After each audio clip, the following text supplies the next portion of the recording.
اللہ تبارک و تعالی نے قرآن مجید میں فرمایا ہے کہ وَلَقَدْ كَرَّمْنَا بَنِي آدم، بے شک ہم نے جناب آدم کے بیٹے کو فضیلت عطا فرمائی، کرامت کا تاج عطا کیا ہے، اشرف المخلوقات بنایا ہے، ساری مخلوق سے زیادہ اس کو عزت عطا فرمائی ہے۔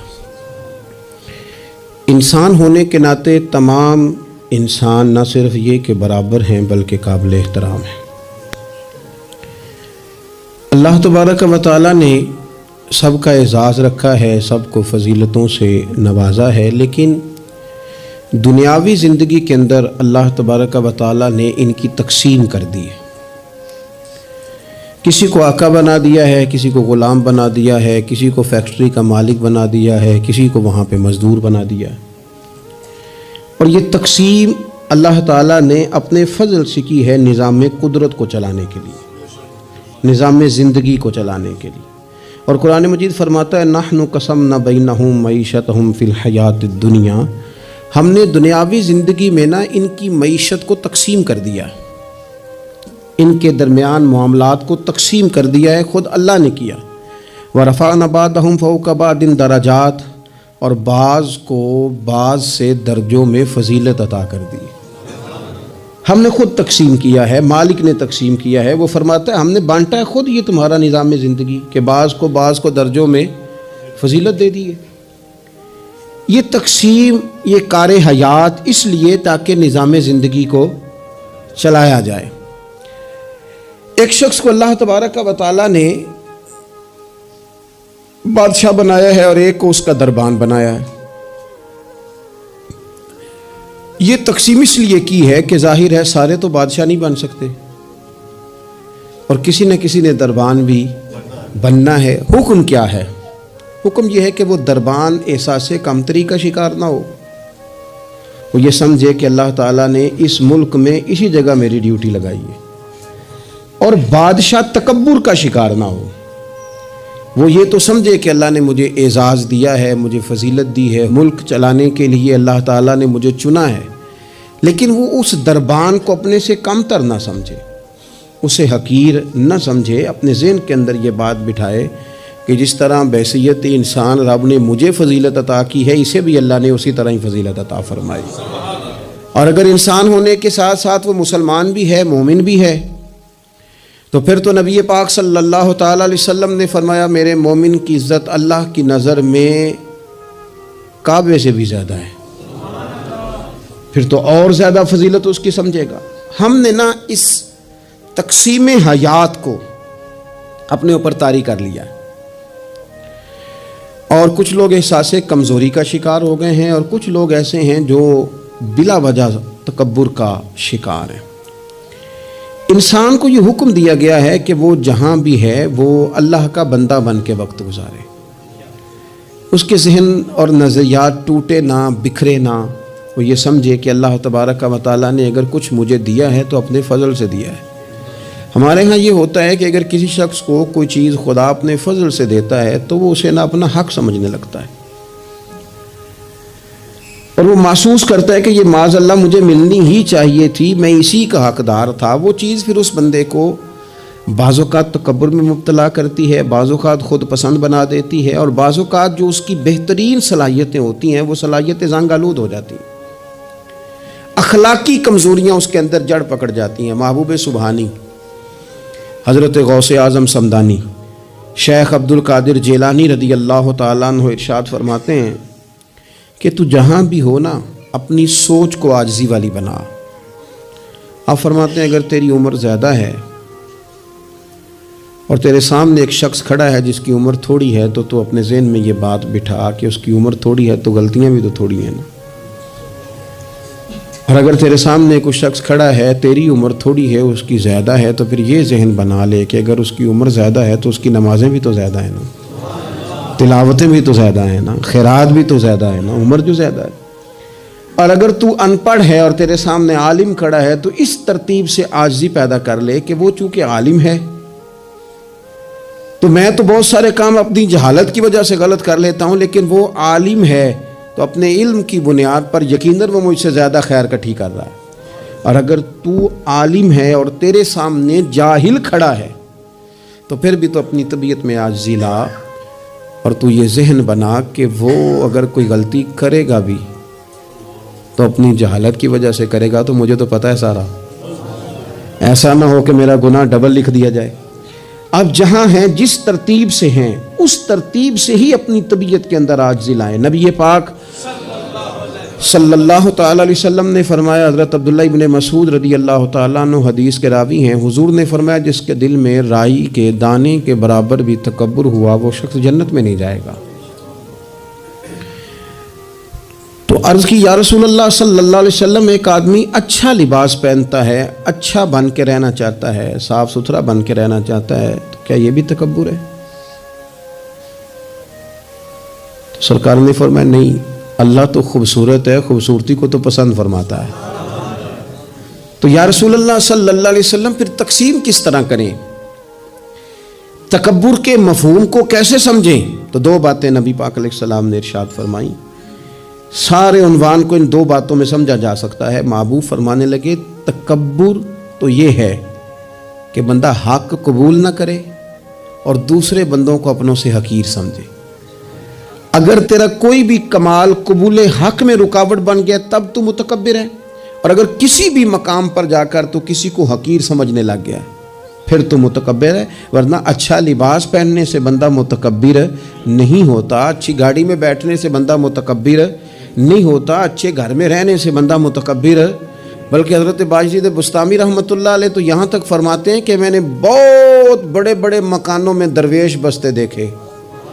اور میں نے بڑے بڑے جبوں کے اندر تکبر کو ملاحظہ کیا، غرور دیکھا میں نے وہاں۔ عزیز دوستو، اپنے ذہنی سطح اس طرح کی بنائی جائے کہ مزاجوں میں ٹھہراؤ رہے، طبیعتوں میں ہمیں نہ، تو لوگ دولت کے زور پر اپنے آپ کو تکبر کا شکار کر لیتے ہیں، اور بعض لوگوں کو اللہ تعالیٰ اپنے فضل سے علم عطا کرتا ہے، اور اس سے مراد صرف دینی علم ہی نہیں، اگر کسی کے پاس کوئی دنیاوی ڈگری ہے، دنیاوی، میں بڑے ادب سے عرض کروں گا، میں بڑے زمانے سے کچھ نہیں تو مجھے 20 سال ہو گئے ڈاکٹروں کا چکر لگاتے، والد صاحب بیمار تھے، والدہ بیمار تھی، خود جانا پڑا، کبھی بچوں کو لے کے جانا پڑا۔ میں نے لہجوں میں بعض جگہ پہ غرور دیکھا، لہجوں میں، یعنی ڈاکٹر کے دو میٹھے بول نہ بندے کی طبیعت ٹھیک کر دیتے ہیں، لیکن وہ اس کے لہجے میں، اب چونکہ وہ ڈاکٹر ہے، اور جناب مجھے تکلیف ہے، میں ذرا جلدی چیک کرانا ہوں، سب کو تکلیف ہی ہوتی ہے، سارے تکلیف سے ہی آتے ہیں، باہر بیٹھو دیکھ لیتے ہیں۔ علم اس کا نام ہے کہ دوسروں کو جاہل سمجھا جائے؟ علم اس کا۔ عبداللہ بن عمر رضی اللہ تعالیٰ عنہ اور حضرت عبداللہ بن عمر دونوں بیٹھے تھے، ایک صحابی ہیں عبداللہ بن عمر بن عاص رضی اللہ تعالیٰ عنہ، اور ایک سیدنا فاروق اعظم کے بیٹے ہیں جن کو عبداللہ بن عمر کہا جاتا ہے، دونوں بیٹھے تھے۔ عبداللہ بن عمر اٹھ کے چلے گئے تو عبداللہ بن عمر نے رونا شروع کر دیا، دیر تک روتے رہے۔ اللہ کرے کسی کو جو کے اندر حضرت شیخ سعدی رحمت اللہ، میں نے کچھ لوگوں کو دیکھا ہے اگر کوئی نیک کام کر لیتے ہیں نا تو پھر وہ کہتے ہیں چونکہ میں نے کیا لہذا ساری دنیا فوراً یہ کرے۔ آپ یہ کیوں نہیں سمجھتے کہ رب نے آپ کو توفیق دی ہے تو آپ عاجز ہو جائیں، اللہ کے بندے آپ عاجزی اختیار کریں۔ وہ کہتے ہیں چونکہ میں کرتا ہوں لہذا میں اب اتنا بڑا آدمی ہوں تو فلانے فلانے فلانے فلانے بندے تو ٹھیک ہی نہیں۔ حضرت سعدی شیرازی کہتے ہیں کہ تہجد کا ٹائم تھا، پرانے زمانے میں نا لوگ مسافر اکثر رات مسجدوں میں آ کے گزارتے تھے، تو کہتے ہیں مسجد میں لوگ سوئے ہوئے تھے سارے، تہجد کا ٹائم تھا، میں تہجد کی نماز پڑھ رہا تھا، میرے والد بھی ساتھ تھے، تو میں نے اپنے ابا جی سے کہا یہ دیکھو کتنے بد نصیب ہیں، نفلوں کا ٹائم ہے اور یہ سوئے ہوئے ہیں، کتنے بد نصیب ہیں، میں تہجد پڑھ رہا ہوں، اللہ اللہ کر رہا ہوں، یہ سوئے ہوئے ہیں۔ تو فرماتے ہیں میرے والد کہنے لگے کاش تو بھی سویا ہی رہتا، لوگوں کے کپڑے تو نہ پھاڑتا، کاش تو بھی، تیرا سونا ہی بہتر تھا، اس تہجد سے تو سویا ہی رہتا تو بہتر تھا، کپڑے تو نہ پھاڑتا لوگوں کے۔ او خدا کے بندے اگر تو نے پڑھی ہے تو تیرا اور رب کا رشتہ ہے، اس کی بنیاد پر تو دوسروں کو حقیر جاننے لگ گیا ہے، اس کی بنیاد پر۔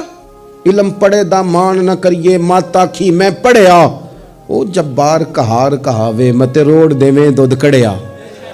تھوڑا سا اپنے طبیعت میں عاجزی پیدا کر، یہ تو دیکھے نا کتنے کتنے بڑے بزرگ ہیں حضرت فضیل بن عیاض، 60,000 لوگوں نے حج کیا،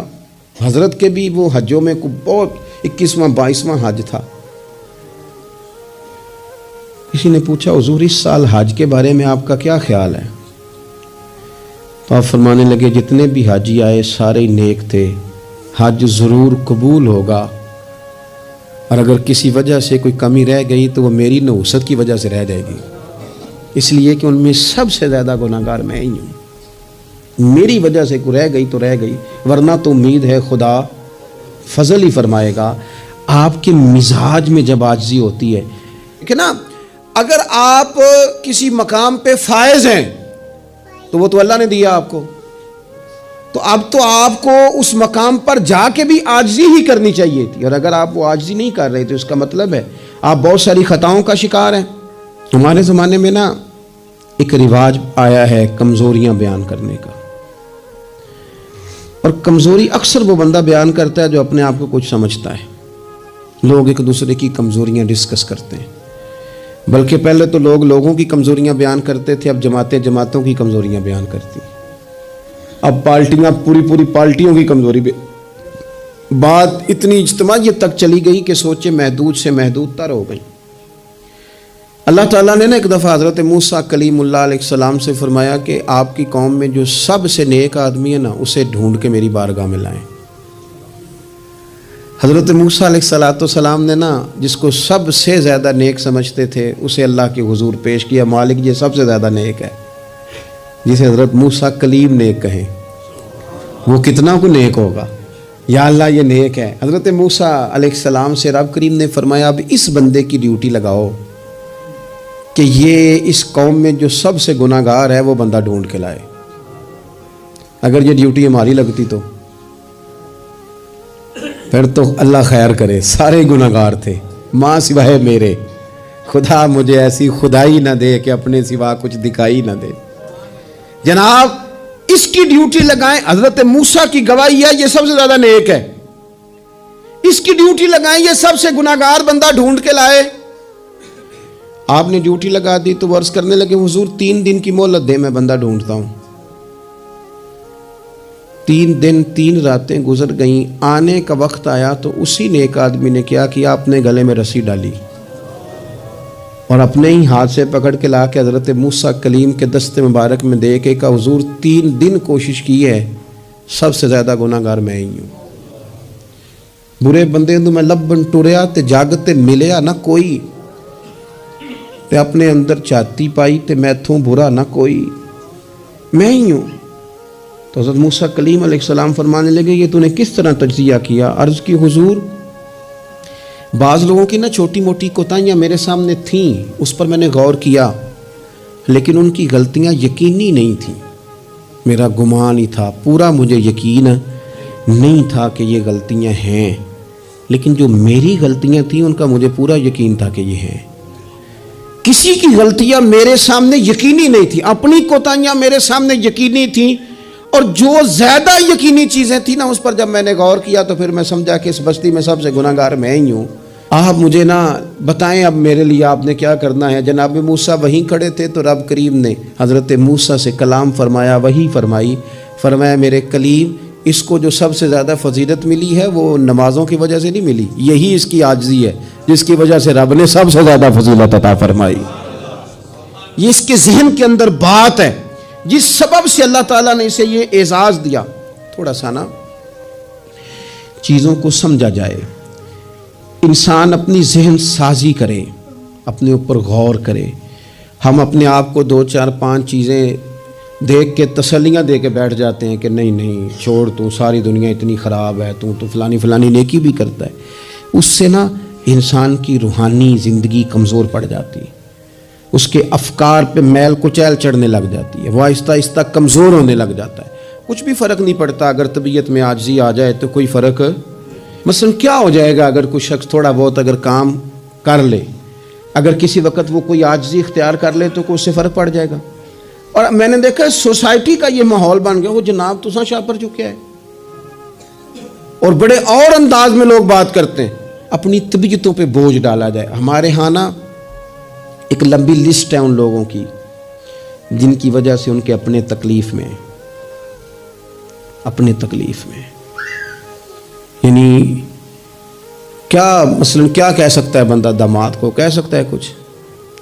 لیکن اس نے مصیبت کھڑی کی ہوئی ہے. وہ بیٹی کو اور نواسوں کو لے کے آتا ہے تو دروازے پہ چھوڑ کے چلا جاتا ہے، کہتا ہے اسٹیٹس ہی نہیں میرا. میں ایک جنازے پہ چلا گیا تو قبرستان میں ایک فیملی میں کسی کا انتقال ہو گیا، تو قبرستان میں ان کا داماد اپنے بردر ان لا سے سالے سے کہہ رہا ہے کہ وہ تم نے تو اپنے ابا کی قبر پہ تختی بھی نہیں لگائی، اتنے بھائیوں تختی بھی نہیں لگا سکتے. وہ کہنے لگا بھائی جان بس وہ مصروفیت رہی ہے، قبر تو پکی کرا دی تھی تو بس تھوڑے دنوں میں لگوا دیتے. وہ بیچارہ نا ادھر ادھر میری طرف بھی دیکھ رہا ہے کہ لوگ سن، اور وہ ڈھٹائی سے باتیں کیے جا رہا ہے کیونکہ وہ داماد ہے، ان کی بیٹی گھر ہے، مفت کی بلیک میلنگ ہے. وہ بندہ چلا گیا، میں نے اس کا بازو پکڑ کے سائڈ پہ کر لیا. میں نے کہا یار تجھے قبروں میں بھی اللہ نہیں یاد آیا؟ یہ مفت کی جو آزمائشیں ہم لوگوں کو ڈالتے ہیں نا، اس سے بچیں. بلا وجہ کہ جناب وہ مجھے پوچھا نہیں تو مجھے جناب دیا نہیں تو میری بھی کوئی حیثیت تھی، آپ اس طرح نہ گنوائیں. ان سے چیزیں چھلکتی ہیں، اس سے محسوس ہوتا ہے کہ آپ چھوٹے آدمی،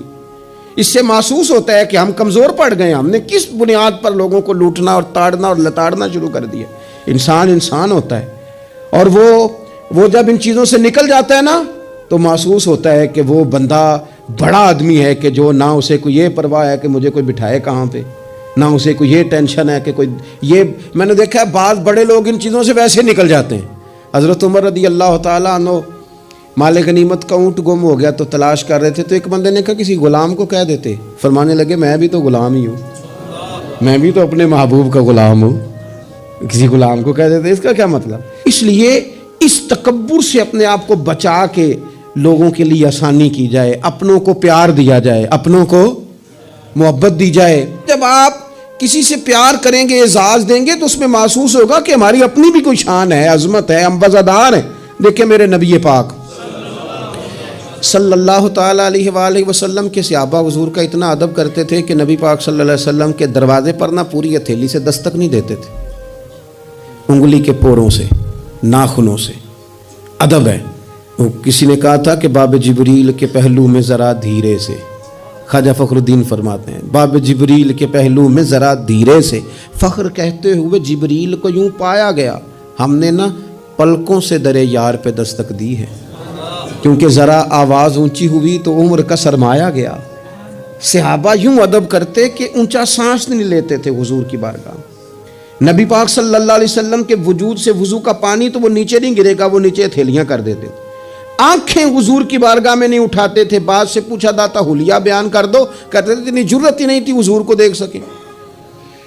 وہ اتنا ادب کرتے، لیکن نبی پاک صلی اللہ علیہ وسلم کا ان کے ساتھ معاملہ کیا تھا؟ جنگ بدر کے لیے جب سواریاں جا رہی تھی نا تو ایک سواری پہ 3 لوگ تھے. تو اسلام مذہب بڑا حسین ہے نا، یہ رحمت للعالمین محبوب کا پیغام ہے نا. اب ایک سواری پہ 3 بندے بیٹھیں گے، تکلیف ہوگی. طے یہ پایا کہ 2 بیٹھ جائیں، ایک پیدل چلے. نبی پاک صلی اللہ علیہ وسلم نے فرمایا مجھے بھی 2 بندے دے دو. نصیبہ جاگا سیدنا ابو لبابہ کا، حضرت علی المرتضیٰ شیر خدا کا. یہ دونوں رسول پاک صلی اللہ علیہ وسلم کے ساتھ ہیں. اب ایک دفعہ باری حضرت ابو لبابہ سرکار کے پیچھے بیٹھیں گے، مولا علی پیدل چل رہے ہیں.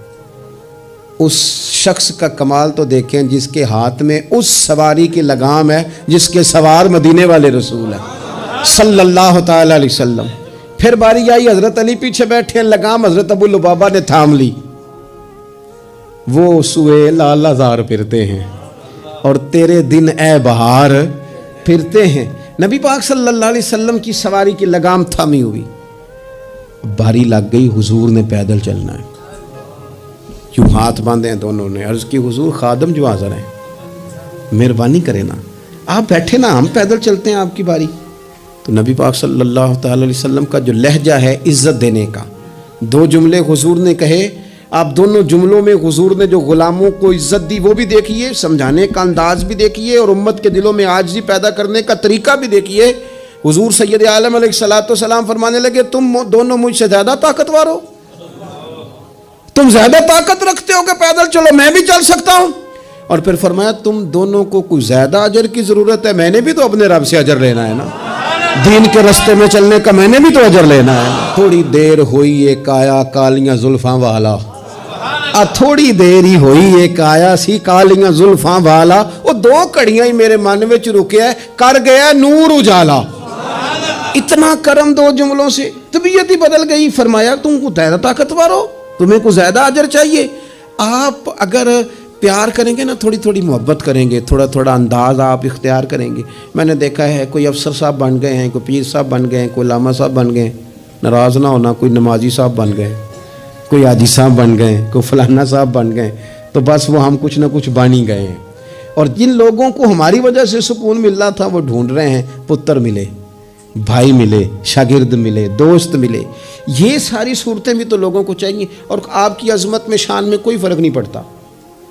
آپ اگر کچھ ہے نا صدر اگر ایوان صدر میں ہو تو پھر بھی صدر ہی ہوتا ہے اور اگر دورے پہ ہو تو پھر بھی صدر ہی ہوتا ہے حضرت عمر بن عبدالعزیز رحمۃ اللہ علیہ نا آپ کو خادم دیا گیا تھا بادشاہ وقت تھے نا خادم ملا ہوا تھا ایک رات کو آپ کے پاس رہتا تھا ایک دن کو رہتا تھا رات کو ایک مہمان آ گیا تو چراغ جل رہا تھا جناب عمر بن عبدالعزیز رحمۃ اللہ علیہ کچھ لکھ رہے تھے تو وہ خادم کی آنکھ لگ گئی وہ سو گیا انسان ہی ہے نا نیند آ ہی جاتی ہے لیکن وہ آتی ہے صاحب کو چوکیدار کو تو نہیں نہ آنی چاہیے پھر صاحب کہتے ہیں تو تنخواہ کا دی لینا ہے تینوں رکھیا کا دے لیے یہی لفظ ہے نا جی اس کو تو نہیں نہ آنی چاہیے ڈرائیور کو تو نہیں نہ آنی چاہیے وہ تو نیند تو شاید صرف مالک کے لیے ڈرائیور کے لیے تھوڑی ہے تو اس کی آنکھ لگ گئی اسے نیند آ گئی خادم کو حضرت عمر بن عبدالعزیز وہ چراغ جل رہا تھا تو وہ گل ہونے لگ گیا بجھنے لگ گیا مہمان کہنے لگا حضور میں ٹھیک کر دوں فرمانے لگے نہیں مہمانوں سے خدمت نہیں لیتے خادم کو جگا دے فرمانے لگے جاگتا ہی رہتا ہے آج ہی سو گیا ہے کسی وجہ سے تھک گیا ہو حضرت عمر بن عبدالعزیز خود اٹھ کے گئے چراغ کی بتی ٹھیک کی سلائی کے ساتھ دوبارہ جلایا آ کے بیٹھ گئے اب ظاہر ہے کہ بادشاہ سے ملنے کو بادشاہ ہی آیا ہوگا کوئی وزیر ہی آیا ہوگا تو اس نے اپنے لیول کی بات کی کہنے لگا حضرت صاحب اس کو کس لیے رکھا ہوا ہے سو گیا اس کو جگاتے تو وہ تو بڑی جلال میں بات کر رہا تھا نا اور وہ بڑا تنقید کا اس کا لہجہ تھا کہ اس کو کیوں نہیں اٹھایا تو حضرت عمر بن عبدالعزیز اس کو نارمل زندگی میں لے آئے واپس اس کو کھینچ کے دوبارہ دنیا پہ لے آئے زمین پہ فرمانے لگے تو اتنا کیوں پریشان ہوتا ہے میں جب چراغ ٹھیک کرنے گیا تھا تب بھی عمر بن عبدالعزیز ہی تھا اور جب واپس آیا ہوں ٹھیک کر کے تو پھر بھی عمر بن عبدالعزیز ہی ہوں مثلا میری کون سی سائیڈ ادھر کی ہے میں وہی ہوں خدا کے بندے کیا ہو گیا وہی ہوں تو کس پریشانی کا شکار ہو گیا میں وہی ہوں دانش منداں دا کم ناہی دل دنیا تے لانا اس ووٹی تے لکھ خامد کیتے جو کیتا سو کھانا بڑے بڑے عہدے ملتے ہیں دنیا بڑے بڑے جاگیردار ہوتے ہیں پھر وہ چلے جاتے ہیں تو دانش مند آدمی دل نہیں لگا کے بیٹھ جاتا اس لیے لہجوں میں عاجزی انداز میں عاجزی رویے میں عاجزی بولنے میں عاجزی بات کرنے میں عاجزی کسی سے ملنے میں عاجزی کسی سے لینے میں بھی عاجزی اور عطا کرنے میں بھی عاجزی اور نظروں میں بھی عاجزی ذہنوں میں بھی عاجزی دل میں بھی عاجزی اور یہ کہاں سے ملے گا یہ دروازہ رسول سے ملے گا تیری صورت تیری سیرت زمانے سے نرالی ہے اور تیری ہر ایک ادا پیارے ادائے بے مثالی ہے